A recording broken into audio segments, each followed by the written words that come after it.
ہمیشہ وہ قومیں کامیاب ہوئیں ان کے کامیابیوں کے راز کو پڑھا کریں.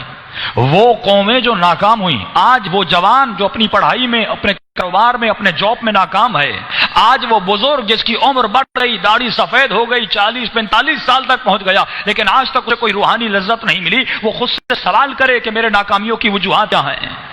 اور وہ جو کامیاب ہوا اس سے پوچھے کہ آپ کی کامیابیوں کی وجوہات کیا ہیں. ایران میں لاکھوں ہزاروں مراج تقلید گزرے، لیکن خمینی صاحب نے صرف انقلاب کیوں لایا؟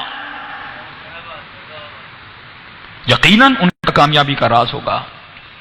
فرمائے جو انسان اپنے جذبات کو طاقت میں نہ بدلے. امام خمینی کے والد کو شہید کیا گیا، یہ عقلانی بات کر رہا ہوں. جس چھوٹی عمر تھی باپ کو شہید کر دیا گیا.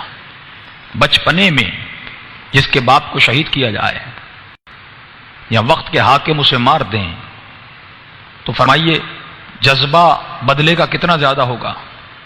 یقیناً امام خمینی کو بھی غصہ تھا، لیکن فرمایا کمال خمینی یہ تھا اس نے اپنے غصے کو طاقت میں بدلا.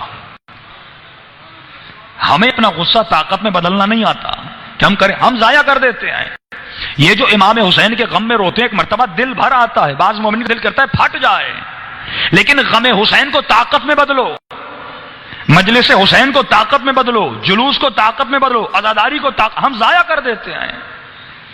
امام خمینی چاہتے دوسرے لوگوں کی طرح چھوٹا چھوٹا موٹا بدلہ لیتے، لیکن نہیں.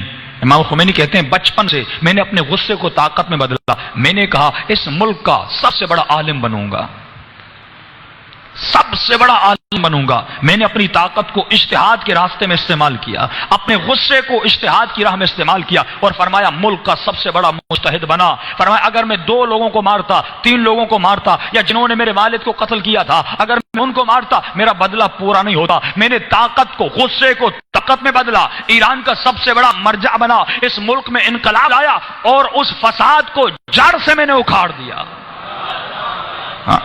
کہ آج کے بعد کوئی دوسرا بچہ یتیم نہ ہو، آج کے بعد کسی اور بچے کو نہ مارا جائے، آج کے بعد کسی اور عالم کو نہ مارا جائے. آج دیکھیے ایران میں علماء کی عزت ہے، آج تخت حکومت پر علماء بیٹھے، کسی کی ضرورت نہیں کہ عالم کو کچھ کہے. غصہ نکال سکتے ہیں لیکن ان کا مقابلہ نہیں کر سکتے. جو قومیں یہ جانیں کہ ہم اپنے جذبات کو طاقت میں کیسے بدلنا ہے. ہم عاشورہ کے جلوسوں کو ضائع کرتے ہیں، ہم اربعین کے جلوسوں کو ضائع کرتے ہیں. اتنا ہجوم ہر روز جمع نہیں ہوتا، صدیوں میں ایک مرتبہ جمع ہوتا ہے، لیکن کوئی نہیں اس قوم کو بتانے والا. لیکن ایران میں دیکھیے وہاں پر کوئی بھی مظاہرہ، پاکستان میں بھی 14 اگست ہوتی ہے، کیسے مناتی ہے قوم؟ کوئی اس قوم کو طریقہ منانے کا نہیں کہ قومی دنوں کو کیسے منایا جاتا ہے. ایرانی کو دیکھیے وہ کیسے مناتے ہیں.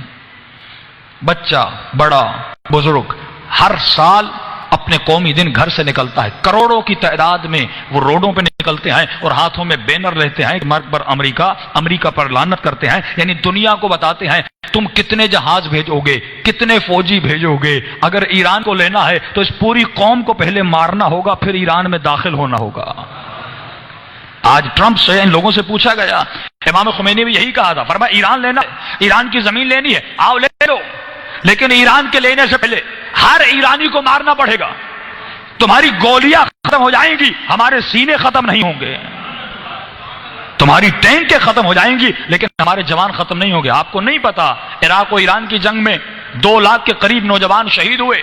فرمایا ایک ایک بم کو خنثی کرنے کے لیے ایک ایک نوجوان نے جان دی تھی. تبھی ایران بچا، تبھی اپنے قدموں پہ کھڑا ہے. لیکن ہماری 14 اگست گانوں میں، ترانوں میں، ٹی وی شوز میں اور تالیاں بجانے میں گزر جاتی ہے. کیا میسج دے رہے ہم دنیا کو؟ فرمایا طاقت میں بدلو، عاشورہ کو طاقت میں بدلو، اربعین کو طاقت میں بدلو. یہ مجمع، یہ جلوس، یہ ہر روز نہیں نکلا کرتے. علماء سے پوچھا گیا مقصد جلوس کیا ہے؟ کہ پہلے تو کہتے تھے دنیا کی طرف ہم عزاداری کا مقصد پہنچانا چاہتے ہیں، گلی کوچوں میں لوگوں کو پتہ نہیں کہ حسین بن علی کو شہید کیا گیا، لہذا ہم جلوس میں نکلتے ہیں تاکہ لوگ پوچھیں بھائی کیوں نکلے ہو، ہم جواب دیں امام حسین کو شہید کیا. بھائی آج تو ہر میڈیا بتا رہا ہے، آج تو وہ بھی یہی کہتے ہیں گھروں میں مجلس مناؤ، لیکن جلوس منانے کا مقصد ایک تھا. اس کا ایک میڈیا کا پہلو تھا کہ ہم اپنی طاقت کا مظاہرہ روڈ پر لے آئیں کہ پورے پاکستان میں شیعہ کتنے ہیں. جب یہ تمام تر شیعہ پاکستان کے روڈوں اور سڑکوں پر آتے ہیں، لگتا ہے ایسے ہے کہ پاکستان کا بچہ بچہ شیعہ ہے.